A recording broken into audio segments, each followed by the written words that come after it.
ಜಮಖಂಡಿ ತಾಲೂಕಿನ ಹಿಪ್ಪರಗಿ ಬ್ಯಾರೇಜಿನ 22ನೇ ಗೇಟ್ ಮುರಿದು ನೀರು ಪೋಲಾಗುತ್ತಿರುವ ಹಿನ್ನೆಲೆಯಲ್ಲಿ ಸ್ಥಳಕ್ಕೆ ಭೇಟಿ ನೀಡಿದ ಜಿಲ್ಲಾಧಿಕಾರಿ ಸಂಗಪ್ಪ ಹಾಗೂ ಎಸಿ ಶ್ವೇತಾ ಬೀಡಿಕರ ತಹಸೀಲ್ದಾರ್ ಅನಿಲ್ ಬಡಿಗೇರ್ ಪರಿಶೀಲನೆ ನಡೆಸಿದ್ದಾರೆ. ಈ ಸಂದರ್ಭದಲ್ಲಿ ಮಾತನಾಡಿದ ಜಿಲ್ಲಾಧಿಕಾರಿ ಅವರು ದುರಸ್ತಿ ಕಾರ್ಯ ಪ್ರಗತಿಯಲ್ಲಿದೆ ಅಂತ ತಿಳಿಸಿದ್ದಾರೆ. ರೈತ ಮುಖಂಡ ಮಾತನಾಡಿ ಅಧಿಕಾರಿಗಳ ನಿರ್ಲಕ್ಷ್ಯತನದಿಂದಲೇ ಈ ರೀತಿಯಾಗಿದೆ ಎಂದು ಆರೋಪ ಮಾಡಿದ್ದಾರೆ. ಮೊನ್ನೆ ದಿನಾಂಕ 6ನೇ ತಾರೀಕು ಏನು ಗೇಟು ಏನು ಪ್ರೆಷರ್ಗೆ ಇದಾಗಿತ್ತು, ಅವತ್ತಿನ ದಿನ ನಾವು ಮೊನ್ನೆ ನಮ್ಮ ಅಬಕಾರಿ ಸಚಿವರು ಜಿಲ್ಲಾ ಉಸ್ತುವಾರಿ ತಿಮ್ಮಪ್ಪ ಸಾಹೇಬ್ ಜೊತೆ ನಾವು ಬಂದು ವಿಸಿಟ್ ಮಾಡಿ ಅವತ್ತೇ ನಿರ್ದೇಶನ ಕೊಟ್ಟಿದ್ದೀರಲ್ಲ ಈ ಎಕ್ಸಿಕ್ಯೂಟಿವ್ ಇಂಜಿನಿಯರು ಪ್ಲಸ್ MD ಅವರಿಗೆ ಮತ್ತು ಮಾನ್ಯ ಉಪಮುಖ್ಯಮಂತ್ರಿ ಕೂಡ ಹೇಳಿದ್ರು. ನಿನ್ನೆಯನ್ನು ಕೂಡ ಅವರು ಪ್ರಯತ್ನ ಪಟ್ಟಿದ್ದಾರೆ, ಕೂಡ ಅವರ ತಂಡ ಇದು ಮಾಡಿದ್ರು. ಮತ್ತೆ ಅದು ಕಟ್ಟಾಗಿ ಎಂಗಲ್ ಏನೋ ಇದು ತಾಂತ್ರಿಕವಾಗಿ ಇದು ಆಗಿದೆ ಅಂತ ಹೇಳಿ ಮತ್ತೆ ಇವಾಗ ಸಾಂಗ್ಲಿಂತ, ಕೊಪ್ಪಳದಿಂದ, ಬೆಂಗಳೂರಿಂದ ಎಲ್ಲ ಪರಿಣಿತ ತಂಡವನ್ನು ಕರೆಸಿ ಮಾಡ್ತಾ ಇದ್ದಾರೆ ಈಗಾಗಲೇ. ಆಮೇಲೆ ಈ ಪ್ರಗತಿಯಲ್ಲಿದೆ.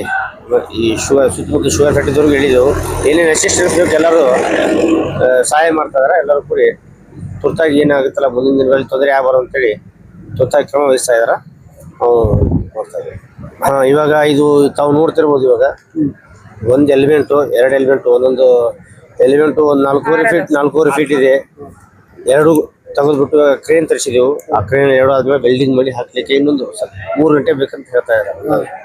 3 ಗಂಟೆ ಆದ್ರೆ ಅದು ಕೆಳಗಡೆ ಆದರೆ ಫೋರ್ಸ್ ಇದೆಯಲ್ಲ, ರಭಸ ಫೋರ್ಸು ನಿನ್ನೆ ಹಾಕಿದ್ದು ಅದು ಕುಚ್ಕೊಂಡು ಹೋಗ್ಬಿಟ್ಟಿದೆ ಸರ್. ಹೀಗಾಗಿ 2 ಜೊತೆಗೆ ಸೇರಿಸ್ಬಿಟ್ಟು ಹಾಕ್ತಾ ಇದ್ದಾರೆ ಪ್ರೆಷರ್. ಇಲ್ಲ, ಇವಾಗ ಅವ್ರು ಹೇಳಿದಾಗೆ ನಮ್ಮ ಇಂಜಿನಿಯರ್ ಜೊತೆ ಡಿಸ್ಕಸ್ ಮಾಡಿದ್ದೀನಿ.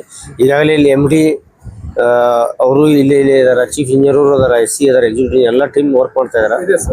ಎಲ್ಲರೂ ಒಟ್ಟು ಕೂಡಿ ನಾವು ಜಿಲ್ಲಾಡಳಿತದಿಂದ ಮತ್ತು ನಮ್ಮ ಸಹಾಯಕ ಆಯುಕ್ತರು, DYSP ಅವರು, ತಹಸೀಲ್ದಾರ್ ಎಲ್ಲರೂ ಕೂಡಿ ಕೆಲಸ ಮಾಡ್ತಾ ಇದ್ದೀವಿ. ಇವಾಗ 21 ಫೀಟ್ ಇದೆ ಟೋಟಲ್. 60 TMC 21ರಲ್ಲಿ 5 ಫೀಟು ನೀರು ಹೊರಗೆ ಹೋಗಿದೆ ಅಂತ ಹೇಳ್ತಾರೆ. ಇನ್ನು ತಕ್ಷಣ ಸ್ವಲ್ಪ ಕ್ರಮ ವಹಿಸಿದ್ರೆ ಸ್ವಲ್ಪ ತಡಿಬಹುದು, ಪ್ರಯತ್ನ ಪಡ್ತಾ ಇದ್ದೀವಿ ಪ್ರಮಾಣ. ನೋಡ್ರಿ, AB ಹಳ್ಳೂರು ಅಂತೇಳಿ ರೈತ ಸಂಘ ಜಿಲ್ಲಾ ಉಪಾಧ್ಯಕ್ಷ ಬೆಳಗಾವಿ ಜಿಲ್ಲಾದ. ಇವತ್ತು ಏನಾಗೈತಪ್ಪ ಅಂತಂದ್ರ 3 ದಿನ ಆಯ್ತು. ಇವತ್ತು ನಮ್ಮ ಹಿಪ್ಪರಗಿ ಬ್ಯಾರೇಜದ ಗೇಟ್ ಮುರಿದ 3 ದಿನ ಆಯ್ತು. ಅನ್ನಾದ್ರೂ ಅಧಿಕಾರಿ ಬಂದ ಅದನ್ನ ಮಾಡ್ತೀವ್ರಿ, ಆ ಸ್ಕ್ರೀನ್ ತರ್ತೀವಿ, ಇದನ್ನ ತರ್ತೀವಿ ಅಂತೇಳಿ ಇದ್ದ ಮಾತಾಡ್ತಾರು. ಇದು ಯಾಕೆ ಆತಪ್ಪ ಅಂತಂದ್ರ ಬೇಜವಾಬ್ದಾರಿ ಇರ್ತಕ್ಕಂಥ ಸರ್ಕಾರ. ಇದು ಮೊದಲ ಸರ್ಕಾರ ಬೇಜವಾಬ್ದಾರಿ. ಈಗ ನೋಡ್ರಿ, ರೈತರ ಭವಿಷ್ಯ ಲಕ್ಷಾನುಗಟ್ಟಲೆ ರೈತರ ಭವಿಷ್ಯಕ್ಕೆ ಡ್ಯಾಮ್ ಮುಂಚಿತವಾಗಿರ್ತಕ್ಕಂಥ ರೈತರದ ಇವತ್ತು 2 TMC ನೀರು ನಮ್ಮ ಸ್ಟಾಕ್ ಇದ್ದದ್ ನೀರು ಹೋತ. ಯಾರು ಜವಾಬ್ದಾರಿ? ಈಗ ರೈತರಿಗೆ ಯಾರು ತಂದು ಕೊಡ್ತಾರೆ ನೀರ? ಮೊದಲೇ ಇವತ್ತು ರೈತರು ದೊಡ್ಡ ಇದ್ರಾಗ ನಷ್ಟದಾಗದಾರು, ಆದ್ರೂ ರೈತರ ನೀರು ಇದನ್ನ ಬಿಟ್ರೆ ಇದು ಆದದ ಕಾರಣ ಏನಪ್ಪಾ ಅಂತಂದ್ರ ಅಧಿಕಾರಿಗಳ ಏನು ಬೇಜವಾಬ್ದಾರಿ ಮಾಡ್ಯಾರಲ್ಲ. ನೋಡ್ರಿ, ಡ್ಯಾಮ್ ಕಟ್ಟಿದ ಅಂದ ಬಾಗ್ಲ ರಿಪೇರಿ ಮಾಡಿರತ್ತಿದ್ರು, ಮೇಂಟೆನೆನ್ಸ್ ಅಂತ ಬಂದತ್ತ, ಅದನ್ನು ಏನ್ ಮಾಡ್ಯಾರ ಗೊತ್ತಿಲ್ಲ. 2 ನಂಬರ್ ಮಾಡ್ಯಾರ ಇವ್ರ.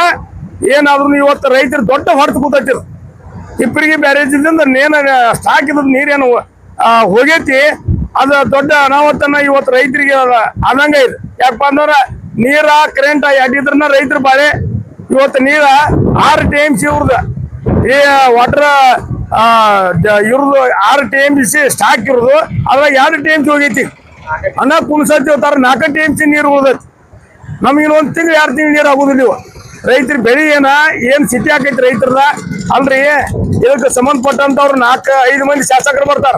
ಈ ಡ್ಯಾಮಿಗೆ ಸಂಬಂಧಪಟ್ಟವ್ರು ಒಬ್ರು ಇಲ್ಲ. ತೇರ್ದಾಳಿ ಇರಬಹುದು, ಜಮಖಂಡಿ ಶಾಸಕರು ಇರಬಹುದು, ಮುಂದೆ ಈ ಕಡೆ ಅಥಣಿ ಶಾಸಕರ, ಕುಡ್ಚಿ ಶಾಸಕರು, ಒಂದು ರಾಯಬಾಗ್ ಶಾಸಕರ, ಕಾಗವಾಡ ಶಾಸಕರು ಏನ್ ಮಾಡಾಕಿದ್ದಾರೆ ತಗದ. ಇದನ್ನ ಮೇಂಟೆನೆನ್ಸ್ ಮಾಡಕ್ ಬರ್ಲಿಲ್ಲ ಅಂತಂದ್ರ ಯಾಕೆ ತಿರ್ಗಾಡುದ್ರಿ? ಈ ರೈತರನ್ನ ಮೋಸ ಮಾಡಿದಂಗ ಆಗ್ತದ. ಇದ್ದ ನೀರು ನಮ್ ಕೈಯಂದು ಕಳ್ಕೊಂಡಿವ್ನು ನಾವು. ಅದಕ್ಕ ದಯಮಾಡಿ ಇದನ್ನ ಏನ್ ಮಾಡ್ತಾರ ಗೊತ್ತಿಲ್ಲ. ಏನು ಒಂದು ಅಧಿಕಾರಿಗಳ ಒಂದು ಬೇಜವಾಬ್ದಾರಿಯಿಂದ ಆಗಿದೆ ಅಂತ ನಾವು ಒಂದು ಕಂಪ್ಲೇಂಟ್ ಮಾಡ್ತೀವಿ. ಸರ್ಕಾರ ಮೇಲೆ ಮೊದಲು ಮಾಡ್ತೀವಿ ಕಂಪ್ಲೇಂಟ್. ಯಾಕಂತಂದ್ರ ಒಂದು ಮೇಂಟೆನೆನ್ಸ್ ಇದು ಬರ್ತೈತಿ ದುಡ್ಡು, ಎಲ್ಲಿ ಹೋಗೈತಿ ಗೊತ್ತಿಲ್ಲ. ಪ್ರತಿಯೊಂದು ಯಾವುದೇ ಸಣ್ಣ ವಸ್ತುಕ್ ಬರ್ತೈತಿ ಅಂತ ದೊಡ್ಡ ಡ್ಯಾಮ್ ಇದೆ. ಕೋಟಿಗಟ್ಲೆ, 100 ಕೋಟಿಗಟ್ಲೆ ಡ್ಯಾಮ್ ಖರ್ಚು ಮಾಡಿರ್ತಾರು. ಈ ಬಾಗ್ಲ ಮಾಡಕ್ ಬರ ಇವ್ರಿಗೆ. ಅದಕ್ಕ ಇನ್ನು ಯಾವ್ದು ಪರಿಸ್ಥಿತಿ ಗೊತ್ತಿಲ್ಲ. ನಮಗೇನು ನಷ್ಟ ಆಗಿದ್ಲೆ ನೀರಿದೆ, ಇದನ್ನ ಮಹಾರಾಷ್ಟ್ರದವರೇ ಬಿಟ್ಕೊಳ್ಳಿ, ಹಿಡಕಲ್ ಡ್ಯಾಮ್ದವರೇ ಬಿಟ್ಕೊಳ್ಳಿ, ನಮ್ಮ ನೀರು ಪರಿಸ್ಥಿತಿ ಕೊಡ್ಬೇಕಂತೇಳಿ ನಾವು ಒಂದು ಸಂಘಟನೆ ಹೊತ್ತಿದ್ದು ಒಂದು ಆಗ್ರಹ ಮಾಡಿ.